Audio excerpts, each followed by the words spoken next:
بسم اللہ الرحمن الرحیم الحمدللہ رب العالمین والصلاة والسلام علی خاتم النبیین۔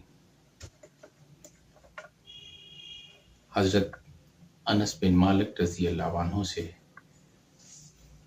نبی کریم صلی اللہ علیہ وسلم کی قرات کے بارے میں پوچھا گیا تو آپ نے فرمایا آپ مد والے حروف مد کے ساتھ کھینچ کر پڑھتے تھے۔ بخاری سے نقل کیا ہے، حضرت ابو قتادہ رضی اللہ عنہ سے روایت ہے، وہ فرماتے ہیں کہ نبی کریم صلی اللہ علیہ وسلم کی قرات طویل ہوتی تھی۔ طبرانی سے نقل کر رہا ہوں۔ حضرت انس رضی اللہ عنہ سے نبی کریم صلی اللہ علیہ وسلم کی قرات کے بارے میں پوچھا گیا تو انہوں نے فرمایا کہ آپ بسم اللہ الرحمن الرحیم اس طرح پڑھتے تھے، بسم اللہ کو لمبا کرتے، الرحمن کو لمبا کرتے، الرحیم کو لمبا کرتے۔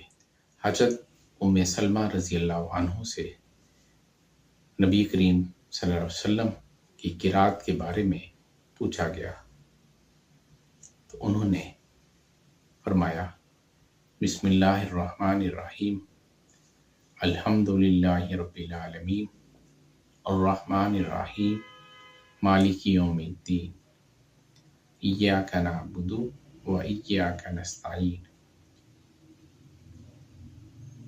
ان آیات کو جدا جدا کر کے پڑھا کرتے تھے اور بسم اللہ الرحمن الرحیم کو ایک آیت بناتے تھے، یعنی ایک الگ آیت شمار کرتے تھے۔ ام المومنین حضرت عائشہ صدیقہ رضی اللہ عنہا سے نبی کریم صلی اللہ علیہ وسلم کی تلاوت کے بارے میں پوچھا گیا تو انہوں نے بہت خوبصورت جواب دیا، کیا تم اس پر قادر ہو؟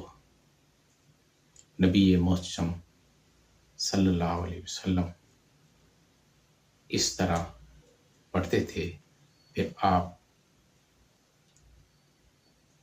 یعنی حضرت عائشہ صدیقہ رضی اللہ عنہا نے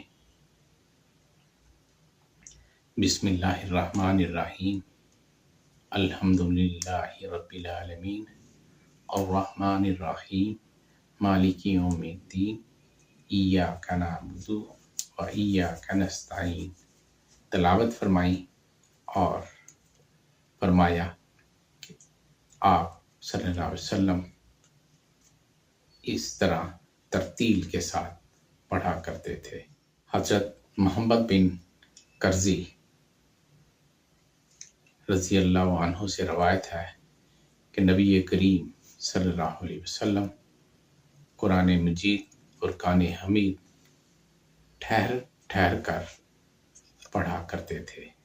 ام المومنین حضرت حفصہ رضی اللہ عنہا سے روایت ہے کہ نبی محتشم صلی اللہ علیہ وسلم قرآن مجید فرقان حمید کی آیت مبارکہ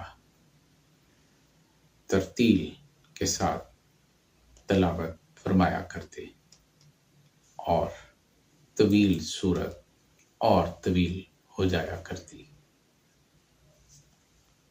بخاری، طبرانی، ابن حبان سے احادیث میں نے آپ کو پیش کی ہیں۔ وما توفیقی الا باللہ۔